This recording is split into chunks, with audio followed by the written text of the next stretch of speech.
Hello hi అండి. ఏం చేస్తున్నారు? నేనైతే రేపు మార్నింగ్కి ఏం టిఫిన్ చేయాలి అని ఆలోచించి ఒకటైతే డిసైడ్ అయిపోయాను. అది మీకు చెప్తాను ఏంటో అని. ఏం టిఫిన్ చేయాలి అని ఎవ్వరైనా సరే ఇంకా దట్టు ఇది సమ్మర్ కొంచెం పిల్లలు ఏంటి అని అంటే ఏదైనా వెరైటీ ఉంటే బాగుంటుంది అని అనుకుంటారు. బట్ మా ఇంట్లో మాత్రం ఆయిల్ ఫుడ్ అయితే అసలు ప్రిఫర్ చేయరు. నేనేదో బలవంతంగా గారెలో ఏవో వేస్తే తినాలి అని అనుకునే వాళ్ళు కూడా లేరు అన్నట్టు. సో ఇదైతే హెల్తీగా ఏం చేశాను అని అంటే నేను ఇంకా హెల్తీగా మంచిగా మన రైస్ తీసేసుకొని దాంట్లో కొంచెం శనగపప్పు వేసేసి కర్డ్ ఉంది. ఆ కర్డ్లో ఏం చేశానంటే కర్డ్ని మంచిగా కొంచెం మజ్జిగలాగా చేసేసి కొంచెం రైస్, మెంతులు, శనగపప్పు వేసేసి ఇలా అంటే దోశల కోసం ప్రిపేర్ చేసుకున్నాను. ఇది చాలా హెల్దీ. మీకు తెలుసు అనుకుంటాను, పెరుగును పులవబెట్టి తినడం వల్ల వచ్చే హెల్త్ బెనిఫిట్స్ అందరికీ తెలుసు. సో అంటే మనం పెరుగన్నం తిన్నట్టే ఇది కూడా మన అంటే మన గట్ హెల్త్ని ఇంప్రూవ్ చేస్తుంది, అందరికీ తెలిసిన విషయమే.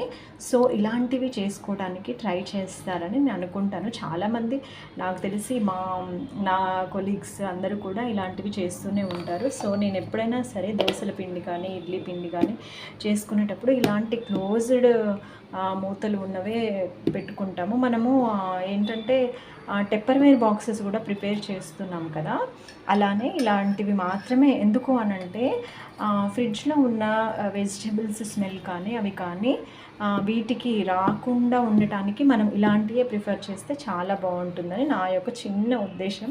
ఇది తెలియదా అని అయితే అనుకోకండి. నెక్స్ట్ వచ్చేసి మరి ఇప్పుడు నైట్ కోసము మార్నింగ్ చేసిన ఇది చామదుంపల ఫ్రై. తెలిసిన వాళ్ళేమో కానీ తెలియని వాళ్ళు మాత్రం ఇది నేను ఇంకోసారి రెసిపీ పెడతాను, చాలా టేస్టీగా ఉంటుంది. నెక్స్ట్ కొబ్బరి పొడి వేసి చేస్తాము. అసలు అంటే తెలియని వాళ్ళకైతే ఇది ఒక కొత్త రెసిపీ లాగా ఉంటుంది. నన్ను అందరూ అడుగుతూ ఉంటారు నేను ఎప్పుడైనా బాక్స్ తీసుకెళ్ళినప్పుడు, నా కొలీగ్స్. సో ఇది నేను షేర్ చేస్తాను. నెక్స్ట్ మన ఫేవరెట్ చామదుంపల పులుసు. చిన్నప్పుడైతే మా అమ్మ చామదుంపల పులుసు చేసినప్పుడు ఎగ్స్ వేసి చేసేది. ఈరోజు ఎగ్స్ మిస్ అయిపోయాను. చాలా అనుకుంటూ ఉన్నాను, అబ్బా ఈరోజు చామదుంపల పులుసులో ఎగ్స్ లేవు అనేసి. ఇది అంటే చామదుంపలు వేస్తాం కాబట్టి చాలా చిక్కబడిపోతుంది.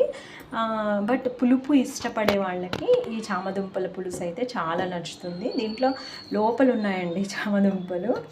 సో ఎంతమందికి చామదుంపల పులుసు అంటే ఇష్టమో కామెంట్ చేయండి, ఓకేనా? Bye bye, take care, enjoy your day.